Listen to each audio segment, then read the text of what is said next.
Halo rekan-rekan, ketemu lagi dengan saya Vandana dan kali ini saya akan kembali mereview sebuah buku.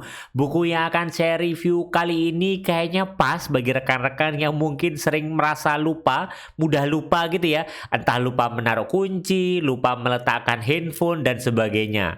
Kenapa kok kemudian review kali ini pas bagi rekan-rekan yang mungkin sering kali melupa? Karena memang buku yang akan saya review pada kesempatan kali ini berjudul Memorizing Like an Elephant. Jadi memang di buku ini akan membahas adalah buku tentang metode melejitkan daya ingat hingga setingkat Grandmaster of Memory. Jadi buku ini nanti akan banyak memang membantu kita untuk menjadi orang yang memiliki daya ingat yang lebih baik daripada sebelumnya. Dan untuk itu gak usah berlama-lama, yuk kita mulai review buku kali ini. Bukunya ditulis oleh Yudi Lesmana yang memang merupakan Grandmaster of Memory. Beliau juga memang sudah diakui secara internasional, pernah memenangkan berbagai penghargaan olimpiade ataupun olahraga yang berhubungan dengan memori.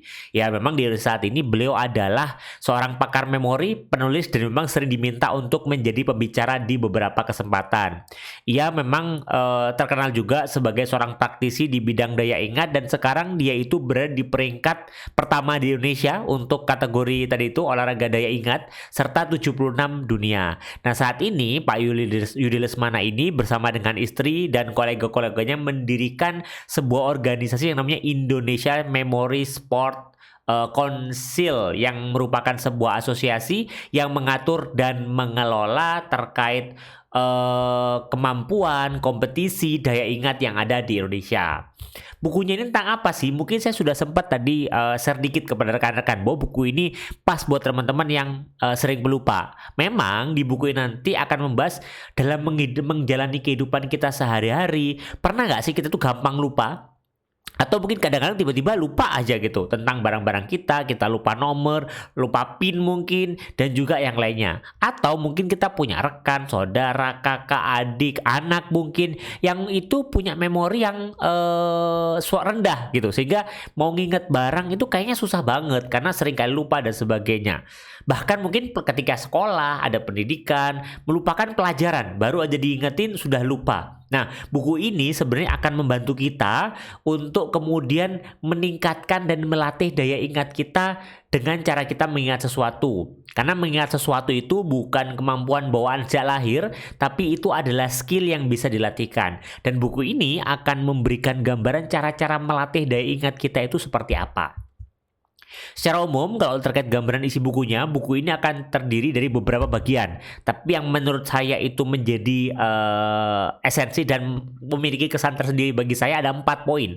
Yang pertama adalah bagaimana mengatasi kebiasaan lupa. Ada juga bagian yang kedua yaitu 8 hal penting dalam mengingat. Ternyata untuk kita menjadi pengingat yang baik, kita perlu ingat tuh 8 hal ini.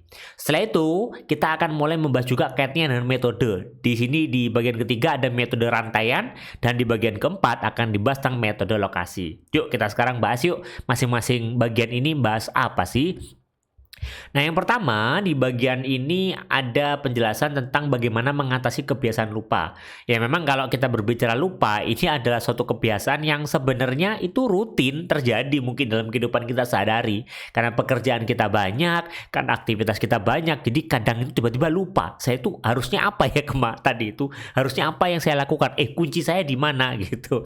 Nah untuk mengatasi beberapa hal yang mudah lupa di tengah kesibukan kita itu, di buku ini dijelaskan ada 4 tipsnya sebenarnya untuk mulai mengatasi sehingga kita nggak mudah lupa terkait beberapa hal di atas. Yang pertama adalah menyiapkan buku dan catat hal-hal yang sering kita lupakan. Jadi jangan cuma mencatat, oke, saya perlu melakukan ini, tapi juga catat kira-kira dari pengalaman kita di hari-hari sebelumnya, minggu sebelumnya, kira-kira kita itu sering lupa itu ketika bahas apa. Nah itu kemudian dicatat. Hal-hal yang sering kali kita lupa. Misalkan saya tuh sering lupa misalkan naruh handphone saya. Catat, saya sering lupa meletakkan handphone saya.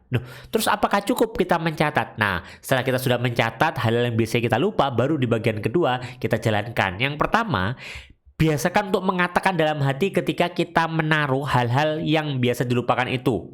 Nah, misalkan contoh handphone tadi ya, saya sering lupa gitu misalkan. Oke ya, handphone saya letakkan di sini. Omongin aja dalam hati. Jadi itu akan menjadi sugesti buat pikiran kita. Itu yang dibahas juga di buku ini.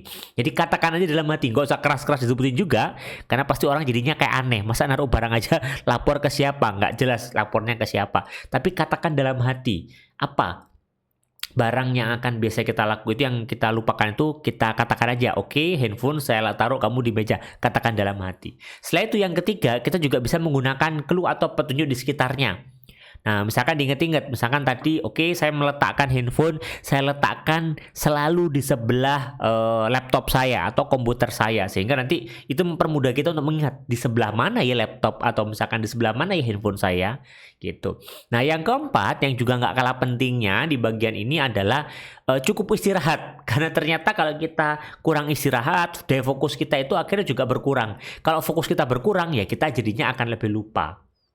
Makanya emang di bagian ini juga dibahas ya, kunci memori menurut pengalaman dari Grandmaster Memory yaitu Pak Yudi Lesmana adalah ya kalau kita sehat maka pikiran kita pun juga akan menjadi prima. Kalau pikiran kita prima, kita akan memiliki daya ingat yang lebih daripada biasanya. Maka menjaga kesehatan tubuh agar tetap prima itu juga menjadi penting. Sekarang kita masuk ke bagian kedua. Di bagian kedua akan dibahas tentang 8 hal penting yang perlu kita ingat ketika kita mengingat. Loh, gimana nih ya? Di bagian ini akan disampaikan langkah-langkah dasar dalam melatih otak kita untuk mengingat dengan benar. Jadi ternyata agar otak kita tuh bisa mengingat dengan benar, kita perlu melatihnya. Nah, untuk melatihnya yang pertama adalah tenang dulu. Karena kalau kita kebingungan atau kita gugup itu akhirnya banyak hal yang bisa terlupa, maka tenang. Setelah itu kemudian yang kedua, bayangkan, dengarkan, rasakan. Jadi ketika misalkan kita ada sesuatu yang kita lupa, kita bayangkan tadi itu di lokasinya seperti apa. Dengarkan, pas saya meletakkan itu tuh ada suara apa mungkin terdengar. Terus kemudian rasakan suasana seperti apa yang dirasakan ketika meletakkan handphone itu. Jadi mulai lebih peka sebenarnya sih. Agak susah juga kalau menurut saya sebenarnya kalau kita mau coba peka. Tapi sebenarnya ya itu menjadi valid karena kita harus benar-benar peka kita meletakkan barang kita. Setelah itu caranya juga biar kita nggak mudah lupa adalah berpikir out of the box. Jadi memang ketika kita meletakkan barang biar kita nggak mudah lupa, atau misalkan kita mau mengingat nomor, itu kita perlu berpikir out of the box. Berpikir aja, imajinasikan sesuatu yang aneh-aneh terkait barang itu. Maka kita akan jadi lebih mudah ingat. Karena otak kita itu cenderung mengingat hal-hal yang unik, yang nggak biasa. Nah, itu bisa kita gunakan juga untuk kita mengingat barang-barang kita. Nah, yang keempat adalah gunakan emosi. Emosi apa yang muncul ketika misalkan saya mengingat angka itu. Misalkan contoh, diminta untuk mengingat 10 angka. Nah, coba ketika kita melihat angka itu ada emosi apa yang muncul? Angka 3 ada emosi apa? 4 apa? 5 apa? Kenapa seperti itu? Karena memang ternyata kita itu memiliki kecenderungan untuk mengingat hal-hal yang ada hubungannya dengan emosi. Kita ingat kapan pertama kali kita suka dengan seseorang. Kita ingat kapan kita pertama kali kita lagi bertengkar dengan misalkan adik kita atau kakak kita. Kalau ada hal yang berhubungan dengan emosi yang itu kuat, maka kita akan lebih mudah untuk mengingat. Yang kelima adalah buat aksi. Jadi usahakan ketika kita mau mengingat itu, kita bayangkan aksi apa yang akan kita lakukan. Yang keenam, melebih-lebihkan. Ingat, pikiran kita itu suka dan lebih mudah ingat ketika ada hal-hal yang lebay. Makanya kalau kita misalkan lagi ada yang trending atau hits yang aneh-aneh gitu ya, yang lebay-lebay di feed Instagram kita atau media sosial kita akan lebih mudah ingat ketimbang hal-hal yang biasa-biasa aja yang ada di feed atau timeline dari media sosial kita. Setelah itu warnai, nah dikasih warna-warna juga boleh di imajinasi kita, ini maksudnya ya, bukan diwarnai barang-barangnya, tapi di kepala kita berikan warna-warna yang unik terhadap angka ataupun sesuatu yang perlu kita ingat tadi. Dan yang ke-8 adalah kalau kita mau mengingat, ini yang mungkin rekan-rekan juga sudah hafal, sudah tahu, ya ulangi terus kita untuk mencoba berlatih mengingat itu. Ini adalah 8 hal penting yang perlu mulai kita lakukan agar kita mudah mengingat sesuatu. Nah, di bagian ketiga, buku ini dibahas mulai tentang metode. Cara mengingatnya itu gimana? Nah, salah satu cara metode yang bisa dilakukan adalah metode rantaian.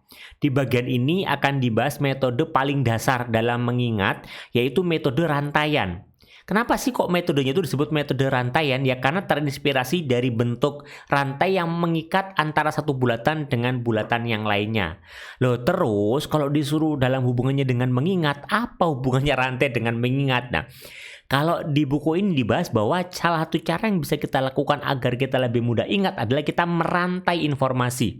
Cara merantainya dengan menggunakan cerita. Jadi buat cerita dari satu benda ke benda lainnya untuk menghasilkan memori yang lebih baik. Kalau misalkan boleh saya ambil contoh, misalkan kita perlu mengingat ada 5 barang yang ada dalam keseharian kita gitu ya. Ayo silakan ingat 5 barang.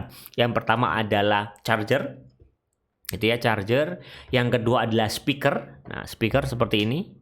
Nah, speaker. Yang ketiga adalah headset. Oke. Setelah itu yang keempat adalah remote, dan yang kelima adalah mic. Ini adalah 5 barang yang harus kita ingat. Cara biar kita lebih mudah ingat adalah kasih cerita.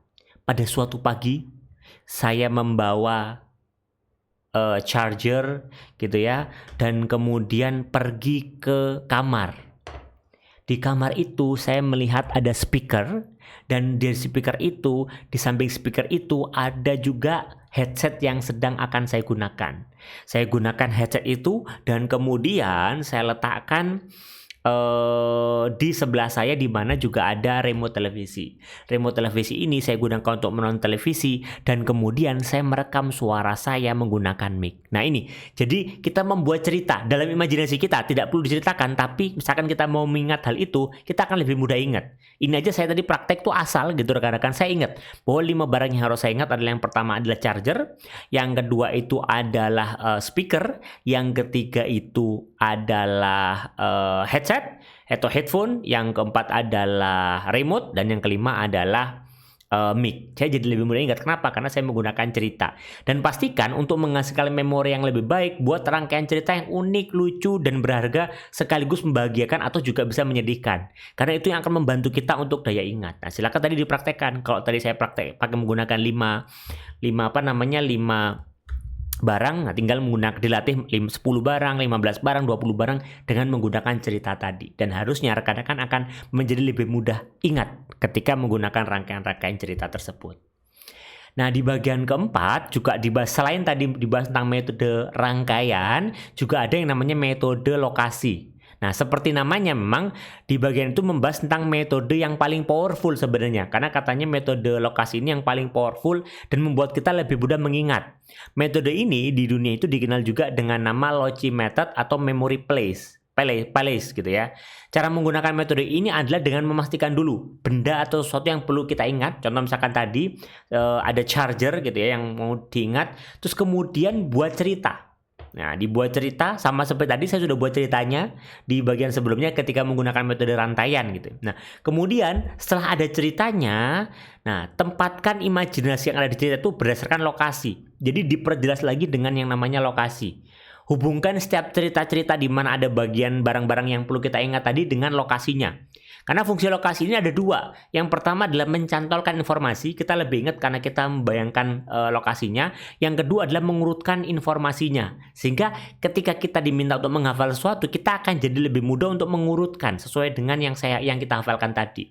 Jadi kalau misalkan kita ambil contoh, saya membayangkan dalam kepala saya itu di sebelah meja sebelah kiri itu ada charger. Setelah itu kemudian di sebelah charger ada headset, di sebelah headset ada speaker, di sebelah speaker ada kemudian remote, dan di bagian remote sebelahnya ada mic. Nah, ini digunakan lokasi sehingga mempermudah otak kita untuk memvisualkan, membuat gambaran visual yang perlu kita ingat di kepala kita aja. Dan itu akan lebih mudah membuat kita juga untuk ingat barangnya apa aja beserta dengan urutannya. Jadi kita seakan-akan membuat lokasi visual atau semacam peta gitu ya. Dimana di peta itu kita menempatkan barang-barang yang perlu kita ingat tadi itu sesuai dengan tempatnya. Seperti itu rekan-rekan. Nah, jadi ini bisa dipakai juga buat rekan-rekan yang ya kadang saya ingat sih tapi urutannya nggak beraturan. Nah, itu juga bisa. Atau kalau misalkan rekan-rekan mau nginget angka, bisa juga pakai seperti itu. Di imajinasi di kepala dibayangin misalkan ada sebuah rumah, angka 1 di mana, angka 2 di mana. Itu akan mempermudah kita untuk mengingat sebuah informasi. Tapi lagi-lagi nggak usah diceritakan di orang, karena orang pasti akan aneh, loh ngapain kok ada suruh ngafalin angka, kok ada cerita-ceritanya. Tapi pastikan cerita-cerita itu tuh untuk mempermudah kita untuk mengingat urutan informasinya saja. Maka kalau misalkan di dalam kehidupan sehari-hari memang melupakan sesuatu itu memang sudah sering kita alami ya, dan bahkan mungkin ya sudah menjadi bagian dari hidup kita, lupa gitu ya, karena mungkin pekerjaan kita banyak, yang perlu kita ingat juga banyak. Tapi sudah nggak sih kita menyadari cara kita mengatasi lupa itu? Nah, di buku ini teman-teman akan bisa mengulik-ulik tuh cara-caranya gimana biar saya tuh bisa mengatasi lupa-lupa yang saya rasakan.